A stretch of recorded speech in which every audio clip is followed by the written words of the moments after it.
The season of Gen Z protest shows no sign of ending. From Madagascar to Indonesia, young people are on the streets.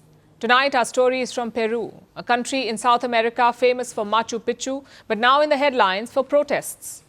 Thousands of people have poured into the streets. They say their government has failed them. They're fed up with rising crime, corruption, and broken promises. And they want politicians, including their new president, to step down. The government's response has been tough. A state of emergency could be declared soon. Security powers are being expanded, and the president is promising a crackdown. Our next report has more. Peru is boiling. Its streets are filled with rage, frustration, and a generation that says it's had enough.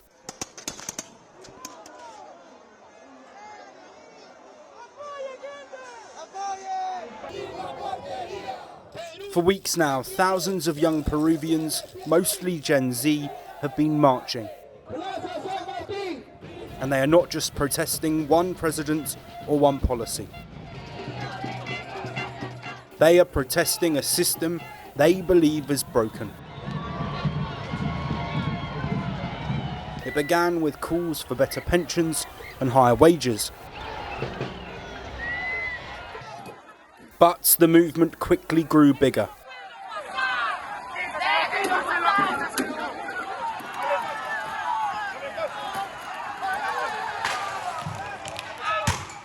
It became a rallying cry against soaring crime and deep corruption,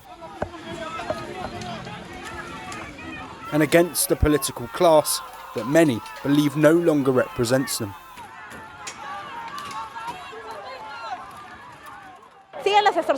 Extortion continues. Contract killings continue. The police do nothing. You are witnesses. The police keep repressing people who have come to exercise their right, a legitimate right to protest, and they're still repressing them. That anger only deepened when President Dina Boluarte was impeached last week. She was one of the most unpopular leaders in the world. Her replacement, José Jerí, the Speaker of Congress, became Peru's 7th president in less than a decade. But instead of calming tensions, his arrival made them worse. Protesters say he is part of the same corrupt system. They want him gone. They want Congress dissolved, and many want a new constitution. The protests have grown massive.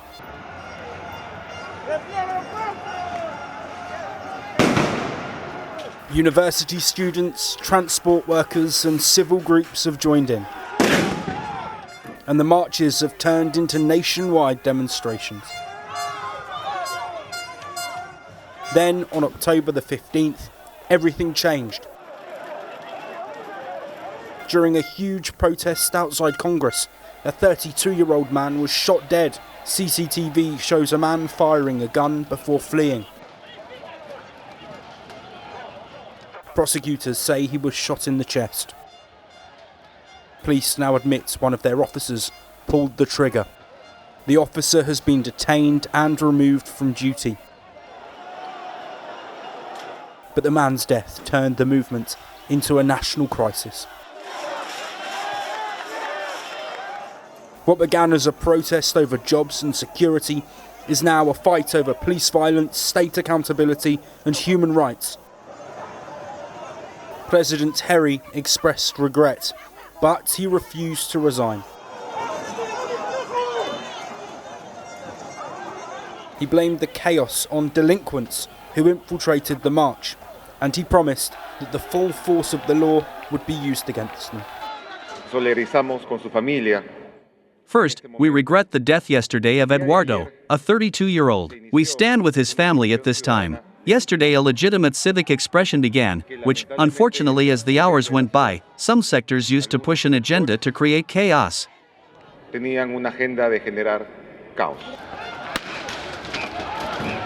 The government is also responding with other hardline measures. It says a state of emergency will be declared in Lima.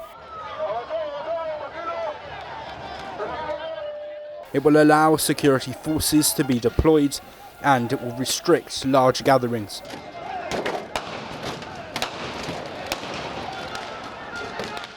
All this comes against the backdrop of a crime wave that has spiralled out of control.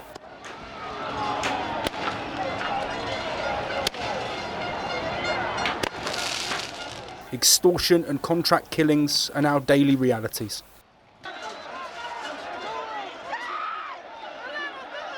Gangs target bus drivers, shop owners and musicians. For many Peruvians, this is no longer just about politics. It's about safety. It's about justice, and it's about trust in their government.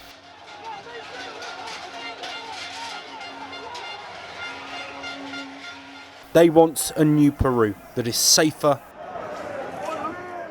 fairer and accountable. Want the facts? The latest developments? News that gets straight to the point. Well, we've got all three just for you. This is Firstpost Live, a brand new show, your window into what really matters. Don't miss it.